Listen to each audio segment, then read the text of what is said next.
हिन लेक्चर में असीं प्रोपोर्शन जे बारे में सिखंदासीं। प्रोपोर्शन खे सिंधी में तनासुब चइबो आहे।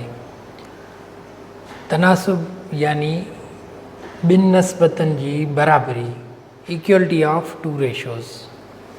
Proportion means equality of two ratios, equality of two ratios. जॾहिं ॿ रेशियो पाण में इक्वल हूंदा त उनखे प्रोपोर्शन चइबो आहे। जीअं मिसाल ही 3:4 प्रोपोर्शन, ही प्रोपोर्शन जी साइन आहे। प्रोपोर्शन जी साइन लाइ प्रोपोर्शन जी साइन जी जॻह ते असीं इक्वल साइन बि यूज़ करे सघूं था। ही रेशियो बराबरि आहे हिन ratio J.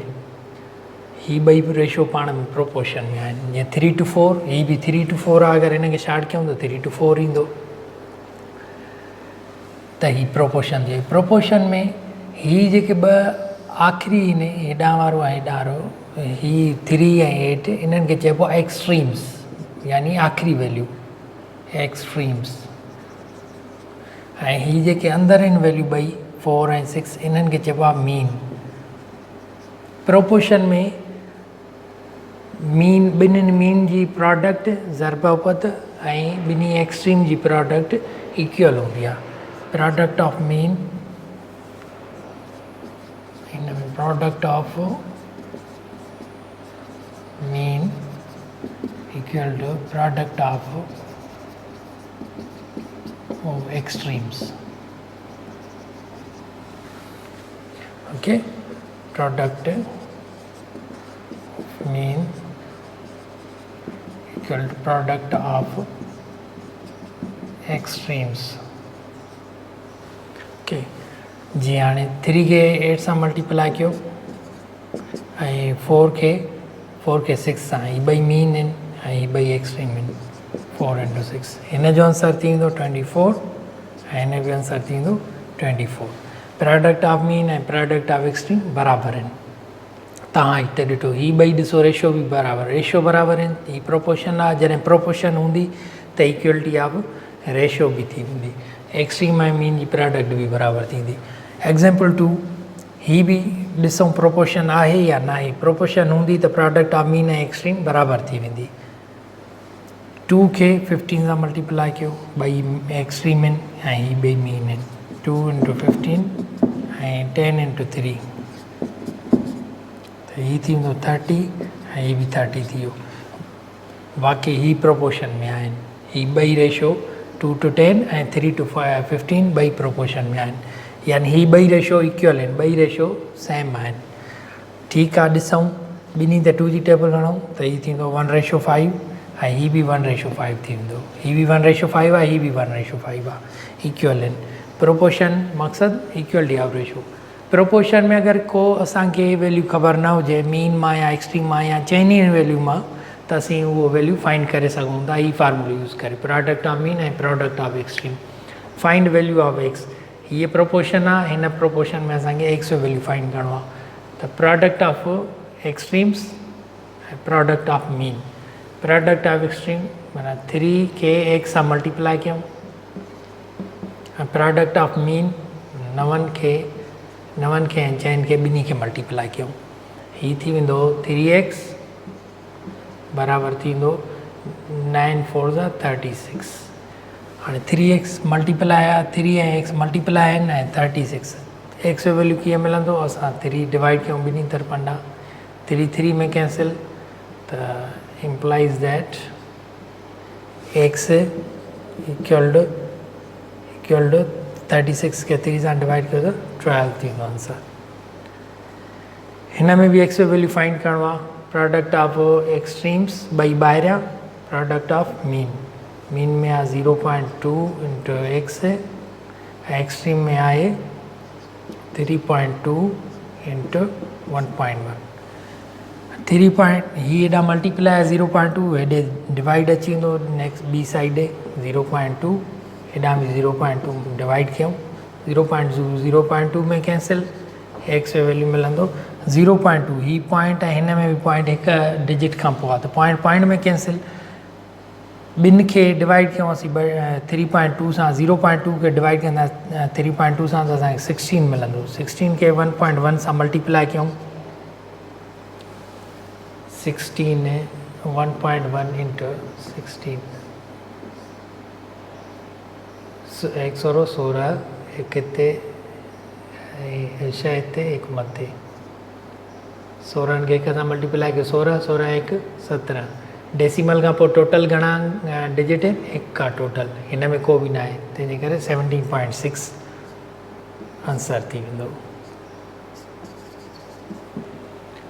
Question types of proportion जा हूअं त 3 टाइप आहिनि डायरेक्ट आहे इनवर्स आहे ऐं कंपाउंड प्रोपोर्शन आहे पर हिते असीं 2 प्रोपोर्शन जा टाइप डिस्कस कंदासीं डायरेक्ट प्रोपोर्शन ऐं ॿियो इनवर्स प्रोपोर्शन। डायरेक्ट प्रोपोर्शन छा आहे जॾहिं का बि शइ 2 जेकॾहिं क्वांटिटीज़ आहिनि हिकिड़ी क्वांटिटी वधे त ॿी बि वधे जेकॾहिं हिकु क्वांटिटी डिक्रीज़ थिए त ॿी बि डिक्रीज़ थिए त माना ही डायरेक्ट प्रोपोर्शन आहिनि ॿिन्हिनि जो सेम ई आहे। ठीकु फॉर एग्ज़ाम्पल जीअं मिसाल तौरु मोर मनी मोर शॉपिंग वधीक पैसा हूंदा वधीक शॉपिंग करे सघिबी ऐं ॿियो स्पीड वधीक हूंदी ऐं त टाइम वधीक डिस्टेंस कवर करे सघिबो स्पीड घटि हूंदी त डिस्टेंस घटि कवर करे सघिबो टाइम जॾहिं कांस्टेंट हुजे टाइम सेम टाइम में। अहिड़े तरीक़े सां अगरि घणी क्वांटिटी हूंदी त उन ते पैसा वधीक लॻंदा ऐं घटि क्वांटिटी असांखे ख़रीद करणी आहे त उन ते पैसा बि घटि लॻंदा यानी इहे पाण में प्रोपोर्शन क्वांटिटीज़ आहिनि। जीअं टेम्परेचर वधीक हूंदो 4 सलाह में असांखे ख़बर आहे त टेम्परेचर ऐं वॉल्यूम डायरेक्ट प्रोपोर्शन आहिनि टेम्परेचर वधीक हूंदो त वॉल्यूम बि वधंदो जेकॾहिं टेम्परेचर घटि हूंदो त वॉल्यूम बि घटि थींदो।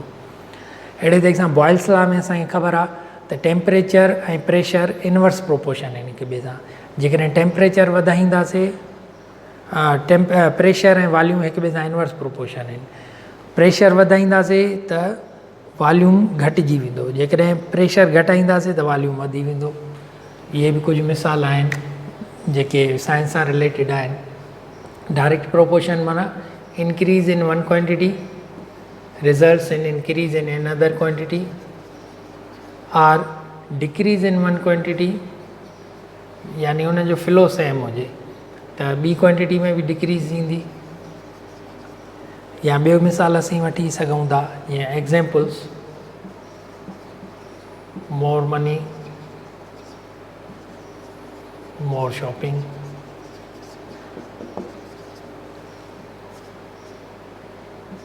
more speed or high speed more distance covered less speed less distance covered less money less shopping done okay and inverse proportion माना हिकिड़ी शइ में इंक्रीज़ अचे त ॿी शइ में डिक्रीज़ ईंदी वञे साॻे ई फ्लो सां ऐं जेकॾहिं हिकिड़ी शइ में डिक्रीज़ अचे त हिकिड़ी क्वांटिटी में डिक्रीज़ अचे त ॿी क्वांटिटी में इंक्रीज़ यानी हिन जो इनवर्स हुजे हिक ॿिए खां उबतड़ हिन जो बिहेव हुजे त उन्हनि खे चइबो आहे inverse proportion increase in one quantity त ॿी क्वांटिटी में डिक्रीज़ अचे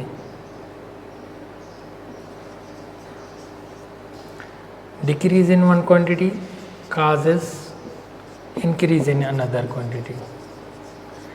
मिसाल फॉर एग्ज़ाम्पल वधीक माण्हू हूंदा त टाइम घटि लॻंदो कंहिं बि कम में more man are more people less time taken in a work less people are few people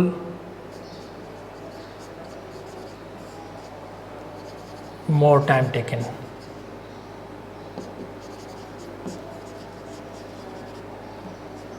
okay या जेकॾहिं फूड सफिशेंट आहे या सेम फूड आहे ऐं माण्हू वधीक था अची वञनि त उनखे थोरा ॾींहं घटि लॻंदा अगरि माण्हू कुझु हलिया था वञनि त उनखे उहो वधीक ॾींहं हलंदो अहिड़े तरीक़े सां इहे इनवर्स प्रोपोर्शन आहिनि इनवर्स प्रोपोर्शन जा ॿिया बि खोड़ सारा मिसाल आहिनि साइंस में बि असीं खोड़ सारा मिसाल वठी सघूं था इनवर्स प्रोपोर्शन जा जीअं अॻ में तव्हांखे मां बॉइल्स लॉ ॿुधायो बॉइल्स लॉ में वॉल्यूम ऐं प्रेशर हिक ॿिए जे इनवर्स प्रोपोर्शन आहिनि प्रेशर वधाईंदासीं त वॉल्यूम घटिबो, प्रेशर घटाईंदासीं त वॉल्यूम वधंदो।